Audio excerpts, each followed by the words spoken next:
Good morning. Hello. How's it going? I'm doing good. How are you? How was the week of house arrest? Oh my gosh, it was actually pretty good. Lots of driving and lots of sitting. But Yeah. my friend actually came out to the cabin on Saturday morning to have coffee with me, and she gave me a 2-hour massage. So it's actually been quite fabulous. I can't complain. Nice. Yeah. I think Sunday is that Yeah. the 6 hours of leisure time, and so I think I booked a spot in Swift on Sunday. There's one little massage parlor that's open, and I think we're gonna go do couples massage Aw. and then 6 hours of leisure time. 6 hours. Yes. Wow. You're so lucky. You haven't been offered any of that yet? No, I haven't been offered any leisure time, but I do have to say she's been pretty good about, not letting me go because the judge put that in the order, but she's been pretty good about, making changes on the fly. Obviously, we're in a very rural area, so, Mhm. changes had to be made. Things came up.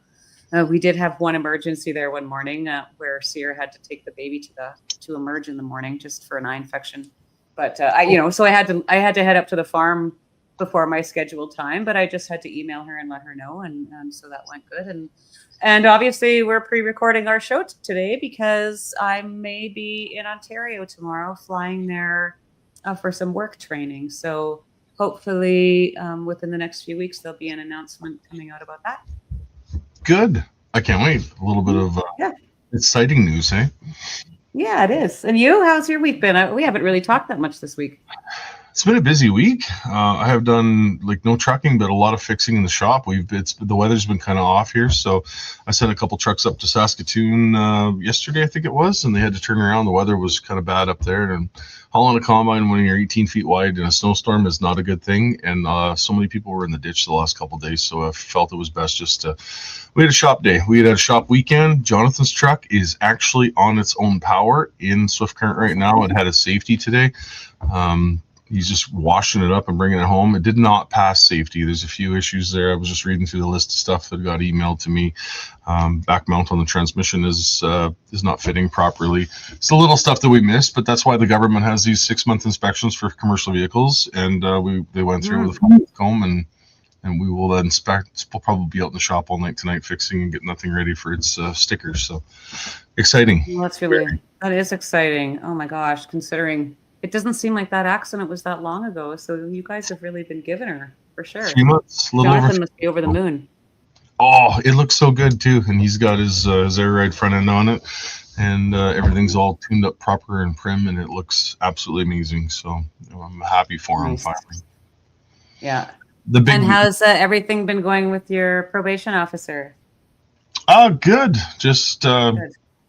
Yeah, the scheduling part really sucks, but yeah, I'm going to make a run to Wisconsin probably next week for a tractor that's up, and I got a couple loads on Friday. One of my customers wants a barn moved, so I'll be heading to Bow Island. It's a prefab barn building. It's like 40 feet long and 16 feet wide with an open floor, so sits on the step deck, and I'll have a couple pilot escort vehicles with me, and we'll go get it done. I talked to him this morning. He was pretty excited to hear that Big Red will be actually hauling it. So when I looked at my schedule here today, when she emailed it to me, it stated that I was to be confined at home on Friday, and I thought, oh shit! How did that get messed up? So I did notice on the bottom of my curfew order instructions, though, it says Christopher Barber has been given permission by the court to be at his residence and lands surrounding his residence. Land locations are provided in the list below.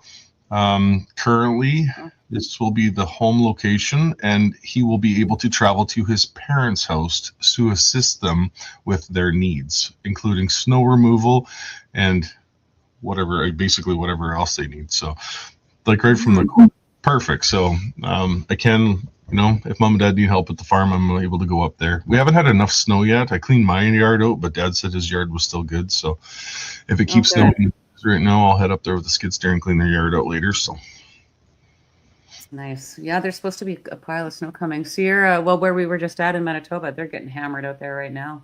The buses weren't running this morning, and yeah, so we left in good time because everybody's sick out there.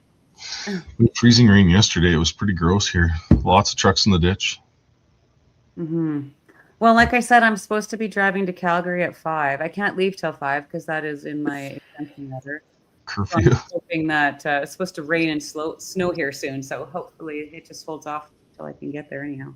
So. I think by the looks of it, we got one big cell on radar right now that's going over us right now, and then we're probably clear sailing after that. So, oh, good. We'll see. It's winter time. I thought we were supposed to have a mild winter until January, but it's kind of kicking us in the rear end here the last couple of days. So. I can't believe it's already January next month. Like that leaves me with just 12 months left, really, because mine will be up due to my time served credit in January of next year. So look at how fast this is flying by. We're going to be out on the streets again in no time. 10 more months, and then you can come and visit me. I'll be under curfew for for another curfew for 6 months after. So October of 2026, my house arrest will end, and then the curfew will start. So I just need to be home from 10 to 5 a.m. every night, I guess, for 6 months. So we figured the timing on that, it will be May 6th of 2027 before my life can get back to normal. So can you wait for your life to get back to normal? People say that our lives will never be the same again, but I don't even know what normal is anymore at this point. What's normal? This is normal. I mean, somebody asked me that not long ago. They're like, I can't even imagine like how you get through every day and how you do this and how you do that. But I guess that's just your life now. And I was like, yeah, like you're right. That is just my life now. Like every day I wake up and I have to think about all this stuff, or, you know, there's lots to, I don't know, but it's our life now. So it is. Is there a part of you that wishes, you know, and I get asked this question every now and then, would you do it again? Knowing what we know now and the amount of hate we've received, does the hate versus the love, does the love supersede the hate, I guess is what my question is. Well, absolutely. I think absolutely it does. And I mean, somebody had to do something. Yep. And unfortunately, it was left to us. I mean, we stood by and waited for, doctors did say something and they got canceled, fired, and smeared. Yep. And lost their licenses. And the rest of them wouldn't speak up. I mean, we waited for all these. I thought all of these professional organizations that are way smarter than me, you know, would step up and try to stop this, and nobody did. And, you know, for the life of me, I don't know why. I guess because, you know, everybody, I think, is always afraid of losing something, and maybe they have more to lose. I have nothing. Like, I have nothing to lose myself. I mean, you have a farm and a business, and, you know, like you're risking even more than I am. So. But don't you feel we're at a point in this country when, you know, if you have to lose everything to make a point, is that worth your children's future? Like, I know my family in particular is very proud of what we've done as a group, and knowing that I have a lot of support behind me, and then that pushes me going forward on it. I think one of the hardest things I've had to deal with in the last 4 years, you know, we can get hate from the left, you know, the people that are opposed to us, and the pro-vaccine and the pro-mask and pro-government tells us what to do all the time. One of the biggest things the hardest things I've had to face is the amount of hate from within our own, you know, basically movement, right? I got this chart sent to me last night from somebody from like 2019 that our names are on this chart, and it's a big bubble chart of, you know, how Convoy started, and it started in 2019 apparently, and our names are listed on this, and then it goes through all of our names, like everybody's name is on this, even people that I don't know, and it gives a chart of how we are and where we all detoured, and, you know, where we became government operatives. And I know you've seen it. I've seen it again last night, and I thought, do these people ever quit trying to come up with these conspiracy theories against people that I never intended or imagined? You're right. No, it's ridiculous. I mean, we were all there to try and stop something. And like you said, I mean, there was a time when we were in Ottawa where I was convinced that, you know, we would all be having Christmases and holidays together, and, you know, camping together in the summer, and like all of them, everyone. I felt like we were just this huge, big family. And, you know, in some cases, true colors were revealed right away. And in other cases, you know, it continues to this day, and it actually makes me more sad than anything, because sorry, that's my doorbell. It was an Amazon package, but it can wait. I think. Yeah, he just delivered it. There's so much to talk about, and there's so much to unpack with this. And I've been really thinking about, if I should address it, how I should address it. And you and I have talked about this too. I mean, there's absolutely no reason for it. You and me are not on social media disparaging others, calling them names, making accusations and like weird threats. And I mean, because that's just not who we are. Yeah. I mean, and in Pat's case, I'm just going to say his name. In Pat's case, like he hasn't reached out to you or I one time privately to try and have a conversation, which tells me immediately that this is just more drama. If you're really serious about settling, it's like it would have been like going to visit Candice Bergen at the Convoy for a 10-minute photo op. That's all it was. It was not going to be a meaningful conversation. And, I wish all of these guys the best. I really do. I don't wish them any ill will. I wish them the best. I hope they get all the success in the world. I know that a lot of them, Pat included, has suffered. Look at all the time he did in jail. So do not disparage him. I wish him the best. I wish him good luck in all of his future projects. As far as like uniting and working together, like I just can't figure out what that even means. Like for what? I'm not fighting against anybody. No. There's certainly people that you and I came across and worked with during the Convoy that I wouldn't work with again ever anyways, but that doesn't mean I'm going to work against them. That just means I'm just going to let them do their thing and we can do our thing. I think the other part of that situation too we should bring up is a lot of this stuff is all drama driven and social media driven for clicks and likes, and it's 100%. People want to take if I send somebody a private message and that private message is then screenshotted and thrown on social media for everyone to see, I don't trust that person anymore. I don't. And if you're going to trust is broken, and trust is earned, not given. And especially when it comes to recordings too. If somebody wants to sit down and have a conversation with me, I will, pour my soul out if that's what you're looking for. But if you're going to record those conversations and use it against me down the road somewhere, which people have done, I don't trust that anymore. I think it's disgusting that people are, a conversation to be held on social media. I believe I watched a little bit of it on Friday night. Two people got together and had a conversation, and it was absolutely vile to listen to the stuff that they threw back and forth at each other over the misconceptions of Freedom Convoy. And for what? I mean, social media. I just don't get what the win is here. I mean, I appreciate everything that everybody did that went to Ottawa in 2022. Nobody, in my opinion, is more or less important than anybody else because everybody had a part to play, every single person.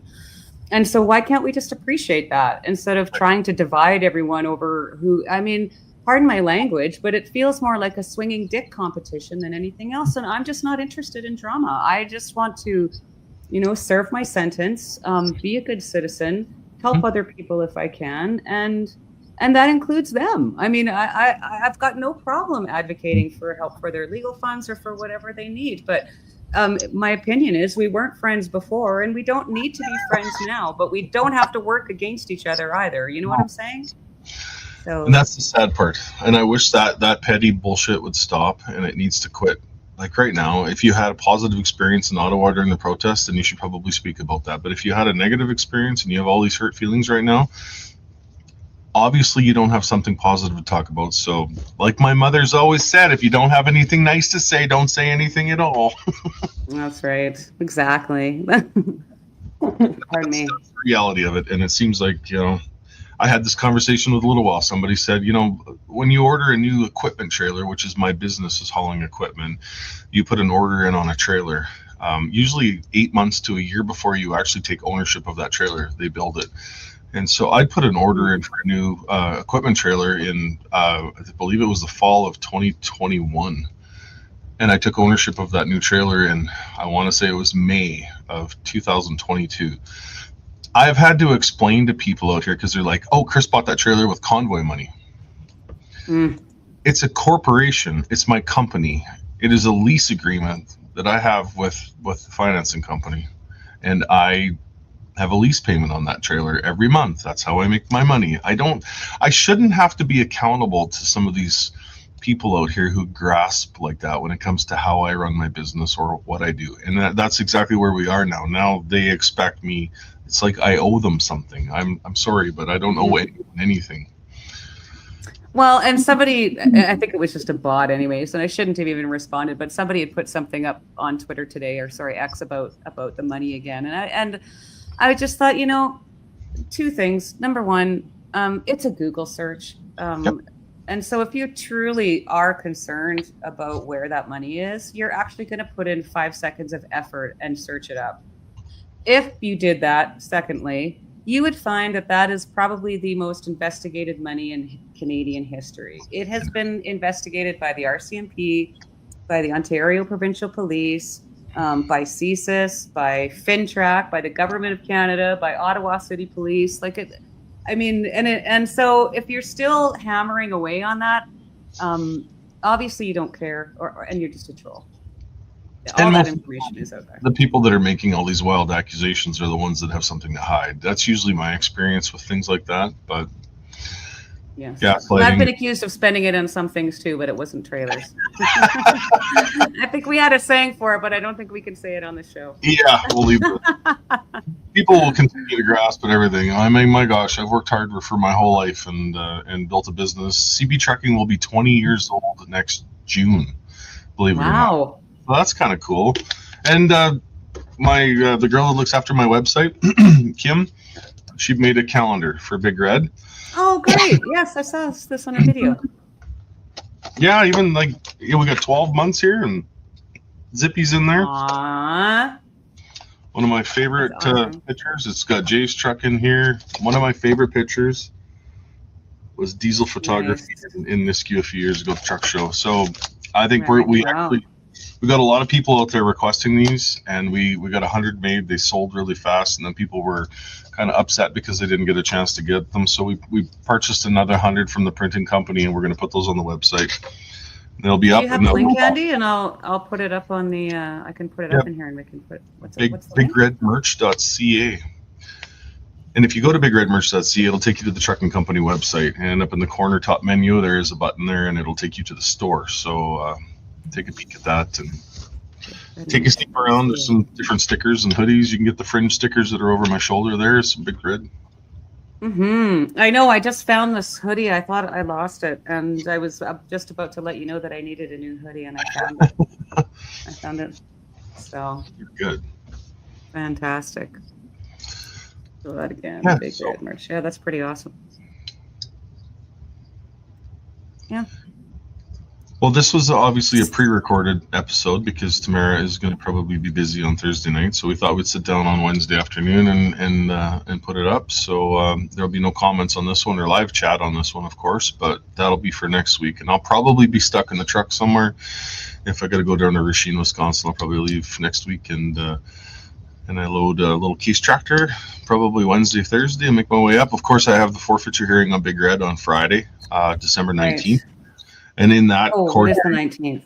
We will find out the fate of everything. So the judge will rule whether she throws it out or grants the forfeiture. And 9 days. I told somebody the 21st. For some reason yesterday I was thinking it was the 21st, but December 19th.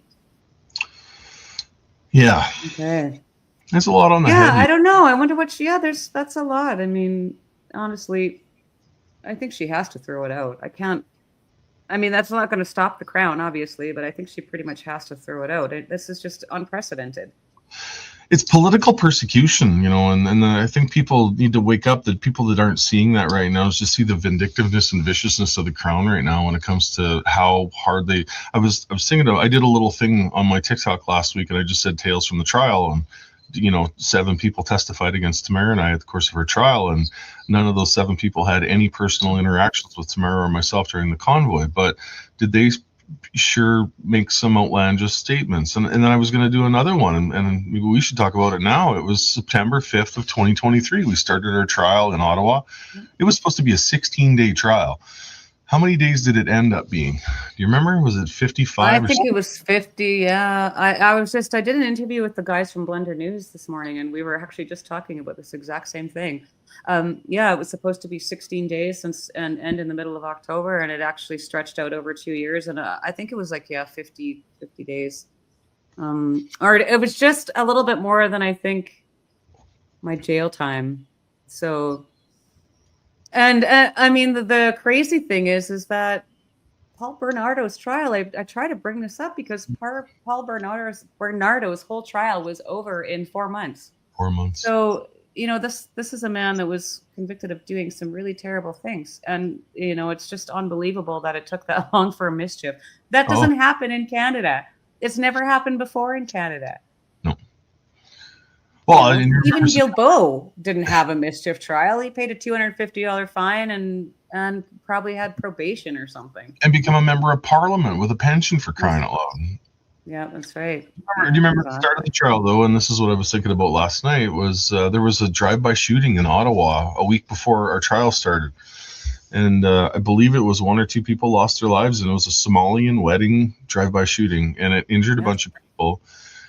We've had a homicide investigator, a detective, issued to our case from day one. He he interrogated me in the interrogation room when I was arrested, and he's been assigned to our case right from day one. But that particular week at the start of our trial, we had 4 homicide investigators from OPS in the courtroom for the entire week when there was a drive-by shooting and no witnesses and no statements a week earlier than that.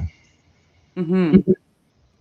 I mean, yeah, the absolute waste of resources throughout all of this has just been absolutely unbelievable. And then don't forget the 3 Ottawa police officers that armed that brought Miss Lee into court when she testified against us too. We've never showed an ounce of aggression anywhere, and this is the gaslighting that they do, like. And then to have her sit there and lie and testify, she was so full of shit during some of the testimony that she gave. And when the cross-examination came up, our lawyers had a really pleasant time with her, contradicting her and making her look completely foolish. In fact, Paul Champ, the lawyer, was sitting in the back of the courtroom, almost objecting in anger because we were catching them on so many lies. Yeah. Well, she definitely perjured herself because Lawrence caught her for sure. Contradicting her testimony from the inquiry. So yeah, that was crazy. Remember when she showed up in Uggs and a little midriff shirt? I remember even the look on the judge's face when she walked in with this little fun flowy pants. It was quite something. Somebody told me she's not even in Ottawa anymore. So. Oh, really? Well, I hear so many stories. Not like I could really care or want to have a meet for coffee with her, but. Right. Yeah, no kidding, eh? No, I don't think that's going to be happening anytime soon. No. But it'll be a different story. Successfully, maybe she can buy us a coffee. Well, I don't know what's going to happen next year because that goes for certification on January of 2026. Is that when? Yeah, it's supposed to. It's supposed to, I think, but. Haven't really got an update from lawyers lately, so we'll see. Yeah. These things take time. They do, and they do take time, and that's the thing. I mean, circling back to our conversation about, people turning against us. I mean, I don't know if they think that we live this glorious life of luxury or, I don't get. We're looking at the next 10 years of our life in a courtroom in some fashion.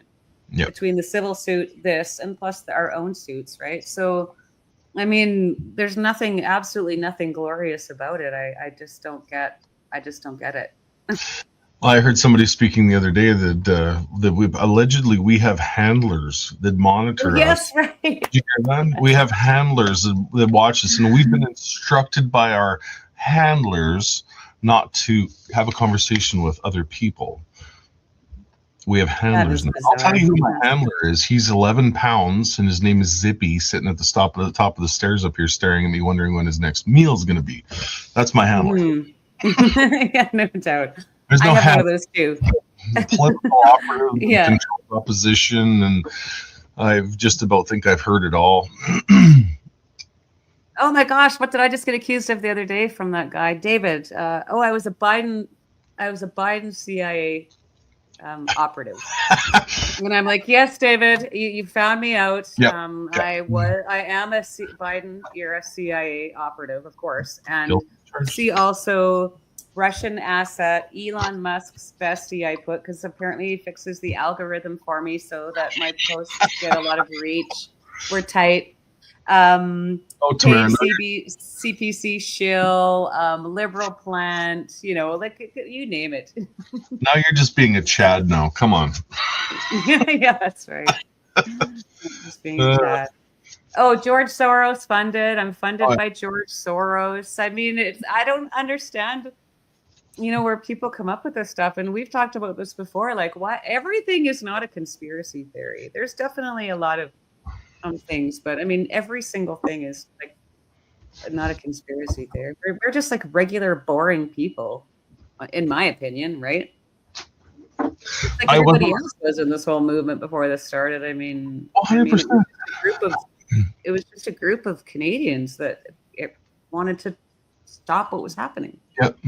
Do you find that most of the trouble that we've had with the people going against us have been part of the activist side of the Freedom Convoy? To me, there was two big essential parts of convoy. There was the blue collar Canadian class who have never stood up for anything in their life. They just had their heads down their entire life, looking after their family, working, paying their taxes, and then were trampled on by government overreach, and then decided this was enough, and they stood up. But then, for me, when I got into this side of the thing, I noticed that the activist side, like the people that have been protesting for 2 years before, and congratulations for the ones that did. You did way more than I, and I never say that anyone didn't.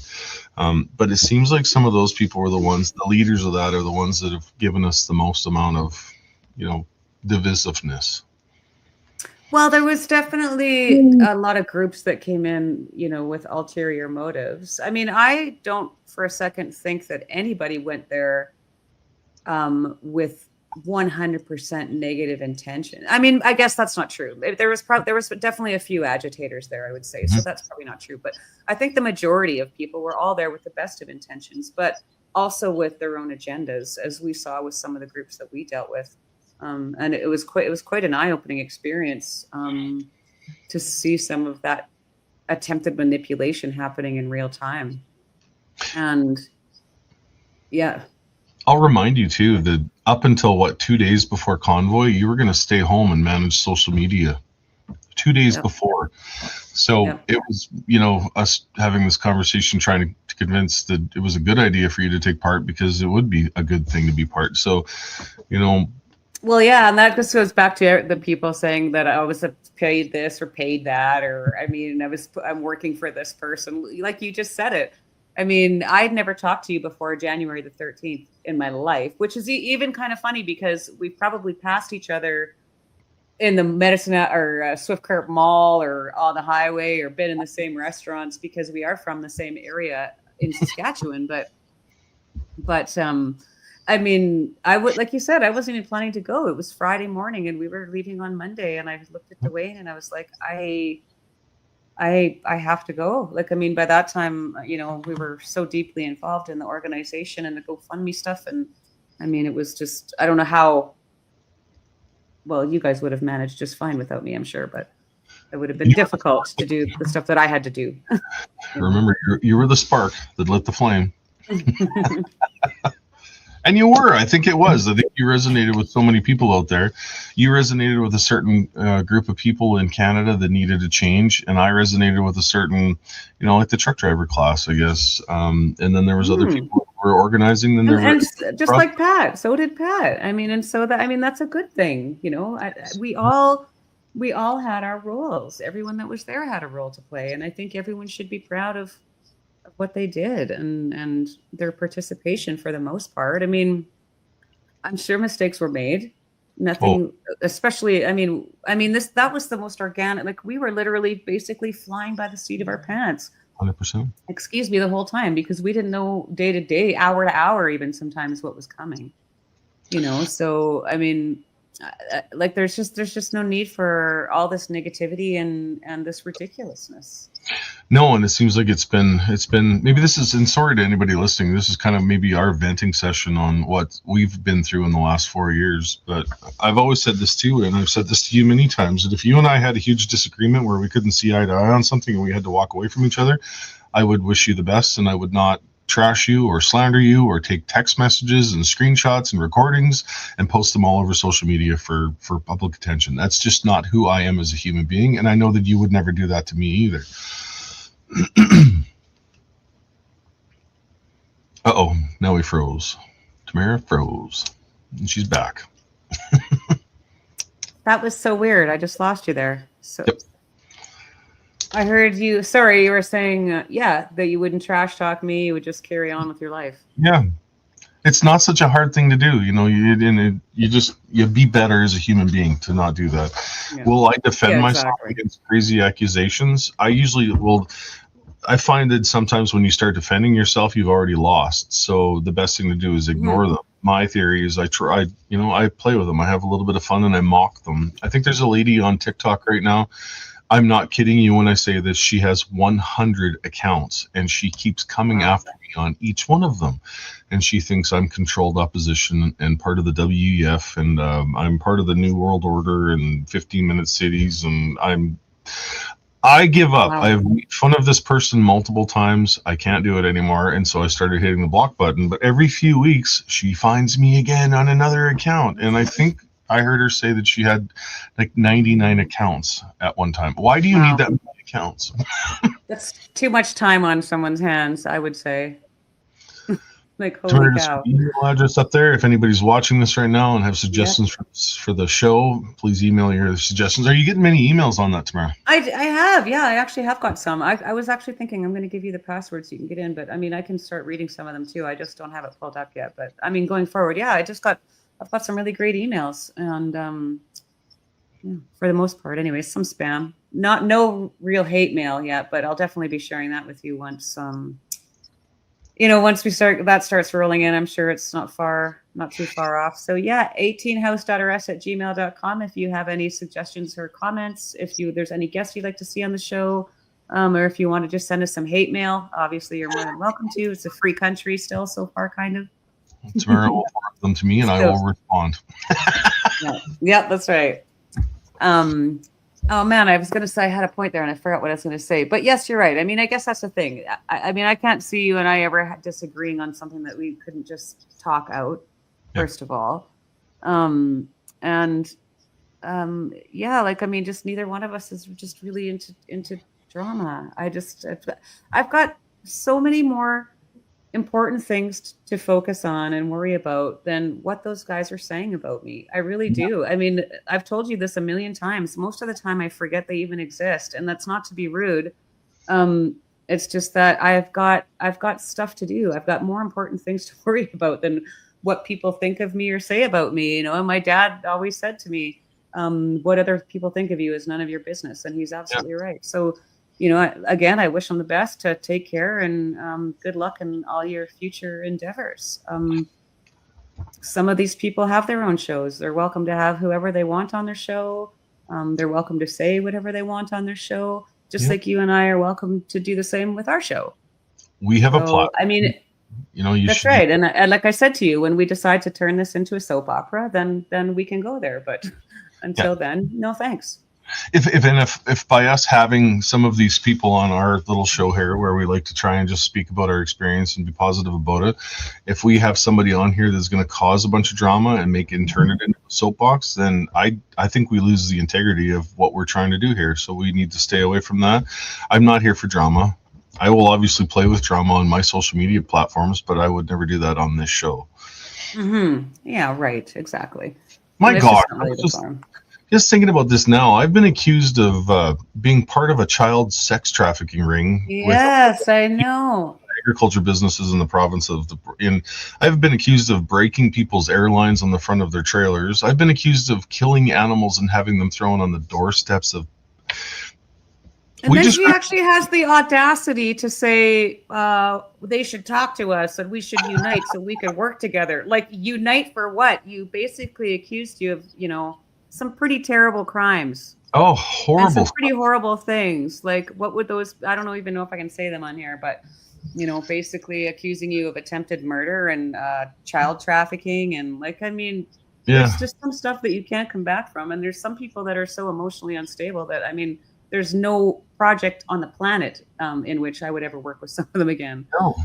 And to mention those people's names when they've gone that far is giving them credit. And that's where I refuse to do that. I will, they make a big enough ass of themselves every time they open their mouth. For me to kill an animal and leave it on somebody's doorstep, my gosh. I think I mentioned this with Tom and I were on last week. I've been making a little bit of money off some of my social media posts. I monetized some of it. So I sent Jonathan and Cooper to Swift Current today, and they went to one of the grocery stores and they stockpiled up on the stuff that our local shelter needed. And for the Christmas season, so we dropped a bit of money there and give back to the community again. But in return for that, Jonathan and Cooper are bringing home a cat because there was a cat at the SPCA that couldn't find a home and it was getting close to its end of life days, I guess. I don't know if it's a kill shelter or not, but I don't know. And they just said that it needs to have a home. So we decided we need a shop cat. Jonathan picked him up and said he's probably the most rambunctious little frisky thing you've ever seen in your life. Okay. So wait for the videos. I can't remember what his name is though. Bart. Aw, that's awesome. Nice. Good for you guys.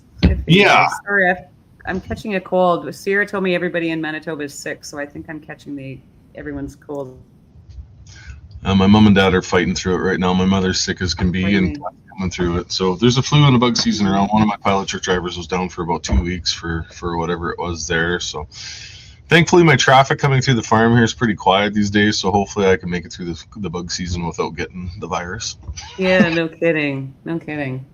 I know, you're so lucky to be in the country. That's one thing I really appreciated was being back in Manitoba and just like watching the sun come up, and I just love it out there. It's just so quiet and peaceful and beautiful, and now I'm back to looking out down my street at a bunch of houses that look exactly the same. How do you walk Bella then when you're in, stuck in your residence, right? Can you go to the garage in the backyard? Oh, yes, I can go to the garage in the backyard. Yeah. I have to just stay on my property. That's all. Thankfully, we got like 12 quarters of land here, so I think I don't need to go all those 12 quarters of land, but at least I can go look after mom and dad when they need. And yeah, that's right. That's the thing. There's a lot to be thankful for. And, we've lost some people along the way, but we've gained so many more wonderful friends and a great support group. And really, the people that are our friends now are solid. We have maybe a small circle, but we have a solid circle. And, people, I guess, think that we're so unlucky, but it could be a lot worse. There's worse places we could be. You're at home with your family. I'm at home with my family. Is it ideal? No, but once again, like you asked me earlier, was it worth it? And absolutely it was worth it. I wouldn't change a thing just for my grandchildren alone, that they get to.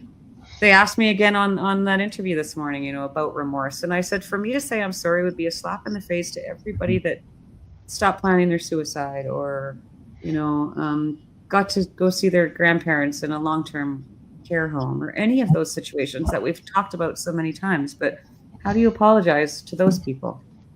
I had a really good visit with one of my healthcare professional friends, and she mentioned the fact that I think it was a farce. She said, and I won't say any specifics, but she said the amount of other illnesses right now and the other counter things that are going on right now because of the far outnumbers what it was intended for. And she sees, and she's seen it before. She just sees it even more now. You look at the amount of. Well, I think the thing is with each day that passes, Chris, and I'm sure you are following a lot of the same stuff that I am, with each day that passes proves that we were right and that we did the right thing, which is only frustrating in that when does accountability come to those people? You look at the story that Rebel News broke just the other day about the Privy Council deleting messages between the Emergencies Act invocation, the one that was deemed unconstitutional from Justice Mosley back, a few years back. they're deleting and censoring what they're releasing right now. Yet another level We have of, lawsuits. They can't do that. There's lawsuits before the courts, ours being one of them. and I filed a lawsuit against the Crown prosecutor in downtown Ottawa, the one that basically handed over 4,200 pages of my cell phone evidence to the media in the courtroom for one of your bail hearings there. And it basically came back the other day that, the Crown's office in this country can choose whether something proceeds to trial, and they might just throw this out so no accountability yet again. And this Crown prosecutor's been moved up into the ranks to like deputy Crown prosecutor now in Ottawa. How is that possible with this? Some of his actions have been that's kind of what we call out here failing upwards. I know. Yeah. I agree. Like, it's absolutely unbelievable that man got a promotion, still has a job, let alone got a promotion. But that shows you what it's like out there, Yep. I don't get it. Have you heard anything from Katie out in British Columbia lately? I messaged her the other day to find out how they were doing, and I haven't got a response back yet. No, I haven't. I'm trying. Well, I mean, I was obviously gone, so I feel like I'm really out of the loop. But I see she's still making videos, so I got to definitely watch some and get caught up. But they still seem like they're very active. But I haven't. I just got to get I can't get settled back in because I got to leave again. But I will get caught up very soon. Yes, I should reach out to her too and just see how she's doing. I heard a disturbing story the other day that from somebody, the statement they gave where they said what kind of ammunition was used in the slaughter, and like 22 caliber. I'm going to do a TikTok on that just to show people the difference between a 22 caliber round and a 12 gauge round versus a 223, and just, if that's what they used for caliber, that is ridiculous. You shoot gophers with a 22 caliber shell. You don't shoot ostriches. That's absolutely horrendous and horrible. Well, if we know anything, agents from most Canadian government agencies aren't really that high caliber. No. And there is some good ones out there, don't get me wrong, but I mean, the behavior of the CFIA was just appalling all around. So, and yet no accountability. No accountability. They move on to anyone that's ever owned a flock of chickens knows that was the most terrible way that you could, take care of those birds. It was about proving a point. When you stand up against this government will do what they feel necessary and use the amount of strength that they can to make sure that people are scared going forward. Look at what they've done to you and I in the court system for the last 2 years. It's all been a statement for anyone else willing to stand up, think. And we had the farmers protest a while ago in Regina. They had a protest, and some people were traveling up from Weyburn to go to Regina for the protest. And RCMP, allegedly RCMP, pulled them over and said, "Hey, we're going to turn you around and go home. Do you want to be like Tamara and Chris?" If that statement came out of a law enforcement officer's mouth towards somebody else wanting to protest peacefully, stop and think about what are you wearing on your badge right now? Because it definitely isn't standing for Canadians. You're standing for the government that you're fearing, and that's sad. And I have a high level of respect for law enforcement, but if we have officers out there that are pulling that kind of stuff, you need to check yourself. Low. Yes. Yeah, absolutely. No, that's exactly right. But I mean, that's to be expected. I mean, the laughable thing was the judge in her sentence saying that she was giving us this light sentence because she was taking into consideration that she didn't want the sentence to be a deterrent. Well, what about the 3.5 years of absolute lawfare, being locked up in jail, getting denied bail, all the stuff that we've gone through? That's not a deterrent. Having your bank accounts frozen and you're like, trying to give me a break. The whole freaking thing has been a deterrent. Don't give me that you're trying to not be a deterrent. I can't see, I can't see how some of these people go home and look their families in the eye and say, I did this country a service today. I don't see it. I see, going through the phase of our trial and watching, and, I talked to the Crown prosecutors in the hallway, despite my lawyer standing like within an earshot away saying, Chris, you be careful. He's not your friend. I had good conversations with him. We didn't talk about, trial stuff. You just have a conversation, and then to watch him lay out this evil case against you and try and just, the slander and the lies and the stuff. It was like, I hope you're proud of yourself at the end of the day. I hope your kids see what a failure you've become to them for allegedly being a role model. But Yeah, you were so nice to him for so long. And I started off nice to him. And then, very early on in the trial, I was like, this guy is not my friend. And he is trying to put me in jail for 10 years. At that time, they were throwing around the 10-year number. And I just stopped. I don't need to be nice to you. I don't have to be rude or disrespectful. But I mean, I don't need to be nice to you.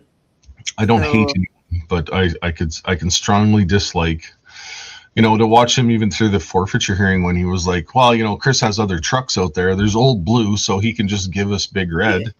Old and Blue's in the it corner. was the laughable thing was listening to these guys in their suits, that have never got their hands dirty probably a day in their life. Assume that they don't have a hot clue how these businesses run. No. They don't have a hot clue about any of this stuff out here. So, I mean, you could have 10 extra trucks, but if they're not suited for the job that you need them to do, they're inappropriate, So, but that just goes to show you, I mean, they don't care. They really don't care. And these guys are obviously not going to stop at anything. No, and then doesn't that make you want to double down even more and just keep telling the truth and pushing out exactly what they've been doing behind the scenes and just how ruthless they've been? Like, for me, it's like, you want to go, let's go. Let's just do it right to the end. I'll take it right. I'm not going to lie, and I'm not going to slander, and I'm not going to say anything horrible and hateful. I'm going to just tell the truth and from what I see from my perspective. And what I've seen so far is like 1930s German style politics, where they single people out and they run you through. Obviously, I'm not talking about the Holocaust when I'm talking about this. I'm talking about the lead up to what happened in leading to World War II. And we're there. Yeah. Unfortunately, we're there. No, it's crazy. It's crazy. Yeah. Well, and I mean, and that's another thing too. A lot of people are really supportive of us, and they want to support us, and they do look up to us. I mean, I don't think you or me have ever called ourselves heroes or leaders. I certainly never have. I've never heard those words come out of your mouth. But a lot of people do feel that way. And I know that there's some people, like the people we were chatting about earlier, that get really upset because they think that we're stealing their thunder.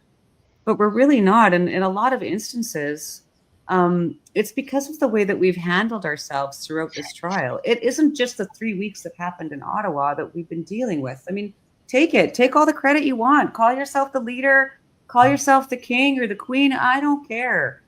Right. But it's also how we've conducted ourselves throughout this whole process. And yes, it's frustrating. And you and I talk almost every day, Chris, and we do have our bad days, but we're not going to we don't dwell on it. No. We do what you and I have always done. And that's, take our licks, dust off and get up and keep going. Because what else are we going to do? And so I think a lot of people, support us because of that, because of the way that they've seen us be treated. And also because of the way that we've handled that treatment. And there's some pretty dark days, and I know you and I've talked about this many times. When you look at the amount of stuff that we've been through in the last 4 years, I know there's been people out there that have been through worse. I'm not trying to compare, but when you look at what we've endured for the last 4 years since, it was a peaceful protest, we all showed up there with the best of intentions, and our lives have been utterly gutted. Like, you've had death threats, I've had death threats. We've taken those death threats. We haven't, I've exposed a few of them, but, you smile at them and you move on with your day. I never thought in a million years, did you ever think that this would be our lives, where it'd be so politicized and to have so many, but I love the support, and that gets us through. But when you've got people that are calling for the death of us or the crushing of Big Red because it somehow hurt your sensitive little feelings, like, it shows such a desperate part of the country we're in right now. This is Canada now. I never thought we'd be here. Yeah. Well, I talked about that a bit in my interview this morning too, and it was just about humanity. Like, we need to make humanity great again. And I think Canadians can be some of the kindest, most compassionate people on the planet. Unfortunately, there's also an element in Canada, and I think you and I have talked about this last week, where, some people, it seems that certain people, get to a certain level of, like, I hate to use the word celebrity, but they get to a certain level of notoriety or fame, and Canadians all turn on them and hate them. And I used to think that Canada was the nicest country in the world, and I don't think so anymore. I mean, there's a lot of really nasty people out there. But there's also a lot of good people. I think the majority are good people. The nasty ones are usually just much more vocal. But again, I just tune all that out. I just try and tune all that out. I've muted so many accounts on X that honestly, my X is a very happy place to be. And I just think it's hilarious that they can just tweet and, you know, call me whatever they want and say whatever they want. And I'm just going to keep living my happy little life, completely oblivious. Yeah, I've definitely gotten a lot better at the block button in the last number of years. I can tell you that. But it's the same sense. I prefer to fight with the people like the left trolls. I don't like fighting with people on our side. I've heard some pretty outlandish stuff about you and I. I will defend you and your honor to the end of the earth when I hear people on social media trashing you. I know your intentions. I know the person that you are, and I believe that you were never in this for any ill will on anything. You did it for the best of your heart. And you still fight to this day because of that. So when I see people out there attacking you, I take that personally, and then I will attack back if need be. And if it's somebody on our own side and I can just have a private conversation with them, that's even better yet. But I don't, there's a certain part of me, that fighter inside me, that needs to come out and put people in their place when they need to be put in their place. Well, and I appreciate that. And obviously, likewise, that goes for you too. I am. Like I said, I don't really see it that much. I trust you. Trust me, they think about me a lot more than I think about them. So it's all good. But yeah, oh shoot, I just forgot what I was going to say again. I mean, I just feel this is like such a candid and so casual chat. I'm actually really enjoying it. It gets it off of our chests, and I think we hold a lot of this stuff in publicly because it does weigh a little on your heart, and it's good to have that conversation, just express it so people know where you stand. And because especially when you're getting all these accusations when you're watching the chat conversations, like, why aren't you talking to so and so, and then we just ignore it because it's not worth our time to address. Yeah, exactly. And why do you care if we talk to so and so? Like, I don't understand any of it, none of it. But you know what? People that are attracted to drama care about drama. Yes, exactly. So that's just the way that it goes. I mean, sure, people I'm sure are curious, but I mean, I think we've pretty much laid it out on the line here today. I don't think you or me, you know, like you said, we don't wish anybody any ill will. We're certainly not out there on social media trying to disparage other people, other than the odd time I'll do that with some politicians. But you know, I don't go out of my way to make anybody feel terrible. At least I try not to. No. So yeah, I think like I said, we've talked about this a lot, and we're just, you and I are just trying to get on with living our lives and being good people and serving our sentence and helping where we can, plain and simple, and helping others where we can too. Yes, so, exactly. So, yeah. I will have at the end of the day, I run a business and I have a family to look after, and you know, like yesterday, all day in the afternoon working in the shop, and you know, I still have grease that is like literally embedded into my fingers today. And tonight will probably be the same when Jonathan gets his truck home from the shop. Not passing safety and just so many little things to fix on it right now. That'll be the evening tonight. We'll be tearing that apart and fixing. But there's more weather coming in. I was just looking at the forecast in Canada right now, and my goodness, Environment Canada is a big system working its way across through the province right now. So I better check Alberta. So I can't leave till 5. So hopefully there's no storm warnings here though. Oh, there's a storm warning for Lethbridge area right now, a watch, I guess, and then there's a whole wall of snow coming over the Rockies right now. I think it looks like the storm is just over top of us in Saskatchewan. So, oh boy, I'll hit the play button on it. Hopefully, yeah, I'll be able to get out of here. That's the trouble, especially in the wintertime, because at 5 o'clock it's dark. I'm worried about traveling and it's supposed to rain here too, which would be even worse, but. It's cold here right now. It's like the wind is nasty cold, so. Yeah. Well, hopefully you guys are hunkered in, and you got a nice big huge shop anyways. Yeah, we'll be out in Working on winter trucks right now. Red is dirty. I got home last time, so like I said, Friday I head to Bow Island to load a barn for a guy at Fox Valley. I talked to him this morning. He's pretty excited to have Big Red pulling into his yard on Friday with the new barn. So that'll be a cool experience. And then I think I'll take off for the States next week and go haul a tractor from Machine. As most people know, Jonathan and I collect antique tractors. We have the very first versatile 4-wheel drive ever built in Canada. Back in 1965, we stored in our shed, and it's a pride and joy of our fleet. I've got a buddy that lives across the border in Montana, and I've always said that's the home of the Big Bud, and I always find the Big Bud 4-wheel drive tractor is like the holy grail of tractors. And he phoned the other day and he said, I found one for you, Chris, and the guy wants it gone for scrap price. And the motor's probably not running, and it's an old Wagner. If anybody knows about this, Wagner WA17, John Deere kind of took them out of business back in the 60s, and so they reproduced their tractors into the Big Bud series. Big Bud painted them white and then sold them as it was. So this tractor is probably pretty rough, but it is a Big Bud, and I just see the email notification come on. I work with a broker at the border that can do the border card or the border customs paperwork to get it across the border, and it looks like we will have a Big Bud in our possession next week sometime. Look for the social media. Gosh, just in time for Christmas. Just in time for Christmas. I'll park it on the lawn. Yeah, obviously this is a work in progress if the motor doesn't run, and the price is basically free, so we'll just park it on the grass for the winter and I can't wait. Like, that is just a Big Bud is no kidding. Yes. Wow. I'm excited. So that'll be a project that we're going to start working on probably. For now, we'll just having possession of it will be the biggest thing. So we'll get a survey of it. Well, congratulations. Thank you. A Big Bud. Like, can you? And the price is right. Those tractors, Welker Farms down in Montana, I watch them on social media all the time. They restored an old Big Bud, and then they had Demco painted them a grain trailer, a grain cart that went behind it, same colors as Big Bud. And I'd be excited in the spring if I don't get to work with some of them and some other ag businesses in the province here, moving some equipment for them. So that is a potential in the new year. It hasn't been announced publicly yet, but I'm super excited to see where this conversation goes. They've reached out to me for it, so awesome. Good for you. No kidding. See, it's not so bad. No. What? Sweary?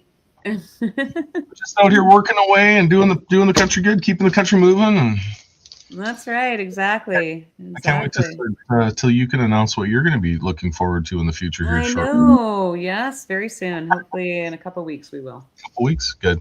Make an announcement. I'll let you know as soon as we can.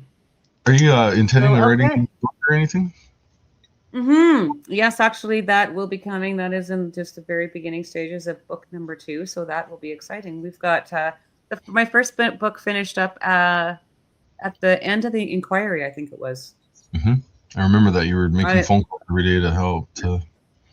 Yeah, I think that wrapped up at the end of the inquiry. So I mean, we still got the release of the report, and then of course the trial and everything else. It's there's still a lot to tell. So it'll be the first book writing process was really great and very therapeutic. So I'm going to start. I'm going to use a ghostwriter. Obviously, I'm not much of a novelist, but I've got a story to tell, and that story, it'll be. Yes, you do. I have a book. Like, I kept a journal, and I wrote in that journal almost every day while we were sitting in trial for those 50-some days. So just thumbing through that the other day, looking at some of the stuff that I could talk about in some sort of a book would be, therapeutic maybe. But like I said, I've got somebody in mind that's going to help me with this, and we'll start working on that shortly, maybe over the Christmas holidays. I'm hoping things slow down a little bit for the Christmas holidays. We still have, looking at my load sheet, there's still quite a few loads on the books right now, and guys are working as hard as they can, weather permitting. So, well, good for you. I know you have a hell of a story, and I know Canadians and like people all over the world want to hear it, read it. Yes, unfortunately, the story's not done. With them appealing sentence and some of our acquittals. Have you heard any dates yet on when we could possibly see the acquittals court or the appeals? Yeah, I've heard nothing. I think from what I understand from the lawyers that I've talked to, the appeal process is mostly just lawyers pushing paper anyways. Like, we don't have to make any appearances. They don't even usually have to show up. So, but I haven't heard anything yet. The last time Lawrence talked to me about it, he figured that it would take at least 6 months even to get to an appellate court. So, and if it gets to a retrial after that, if they order a new trial, it'll be 2 to 3 years following that. So, I mean, there could be 7 or 8 years. I mean, if this does go to a new trial, there could technically be 7 or 8 years between the conclusion of that, hypothetically, since the Freedom Convoy itself anyway. Did you hear how many people were acquitted of Charter 11 Jordan applications in the last year in Ontario alone? It was like 10,000 people. And this is your government right here, everyone. This is the Doug Ford Attorney General's office speaking for you. When, you know, somebody that rape, burglary, armed robbery, off. No, and pursuing this case is a choice. This is a conscious decision made in the Attorney General of Ontario's office. They choose which ones to persecute. They choose that, and they're letting them go. So they're using all their resources to prosecute us, go through all these appeals, even appealing our sentence, because 18 months of house arrest for mischief apparently isn't good enough for them. You know, it's just unbelievable to see the cases and the type of offenses that they're just tossing out to keep us in court. Lawfare at its finest. And, the number one rule about a Crown prosecutor, if they don't feel like they're going to have a sure win on a case, they are to drop that case. And in other words, it would be an abusive process or malicious prosecution. And I can't wait to speak about my experience when it comes to that someday, when it comes to the forfeiture on Big Red. Like, there's a story behind that would blow people's minds with just how corrupt the system is. And yes, if I can, the lengths that they will go to. Yes, but we can't really want you. But we will speak about that because I like to talk. And yeah, exactly. Can't shut down an illegal Chinese police station, though. No. You know. Like, I mean, it's unbelievable. But, like, we should just wear it as a badge of honor, Chris. Obviously, they are scared and consider all of us to be a bit of a threat. And so they're just trying to silence us. So come at me, bro. Yeah. Yeah. When you run somebody in the mud long enough, you realize that they're willing to fight. Like, I'm willing to fight, and I'll fight till the day I die. I had this good conversation with Jonathan when it come to the forfeiture on Big Red, and I said that truck is my line in the sand. I feel like that truck is. I will not let it go. It will not leave my possession, regardless. They can try, but we'll keep fighting. So that's what it'll come. That's right. Yep, exactly. Well, I see we're just over an hour here, and I should probably go and finish packing my stuff and get ready to go. I'm so curious how this trip's going to go, because I don't know how to navigate an airport under house arrest. Like, do I have to have all my letters ready? Because, of course, it's all like, I guess they're not law enforcement, but they are. They're border services, you know. I don't know, security agents. I have the email. So, like, I carry around the email with me all the time, and it just states what my schedule is. Yeah, and that's all. But I have so many. It'll take me forever to find them, but I definitely got to get that together before I go too, because I don't want any problems. Mine works twice a week, so she updates my schedule once a week, and as long as I have that list with me, I'm good to go. So, law enforcement's so easy to deal with in my area here. I haven't had any issues with them at all. I've been late a couple times over the time that I said that I would be home, and a simple phone call to the local detachments, talk to the officer on charge at that time. They've been amazing. Like, it's been good. Absolutely amazing. But then that's my experience with all law enforcement. I've never had issues with law enforcement. I've seen people have issues, so I know what's out there, but my experience has always been positive. So a lot of support out there. Got to be careful how they support, right? So. Yeah, that's right. Yeah, absolutely. Well, okay. Well, we will be back next week, live stream, hopefully, barring any other unforeseen. Chris is going to be on the road, but he can join us from the truck. I think I would really like to try and get Dr. Roger on next week's show. I've been in communication with him. Sorry about that, because he's got quite a story too, and he could use some help. So we will see you guys next week. Thank you for joining us, and have a great week. See you later. Thanks for putting up with us today, guys. It was a good vent session. You betcha. Yeah. It It was. It's good to just chit chat sometimes, isn't it? Exactly. So have a good one, everyone. All right. Bye.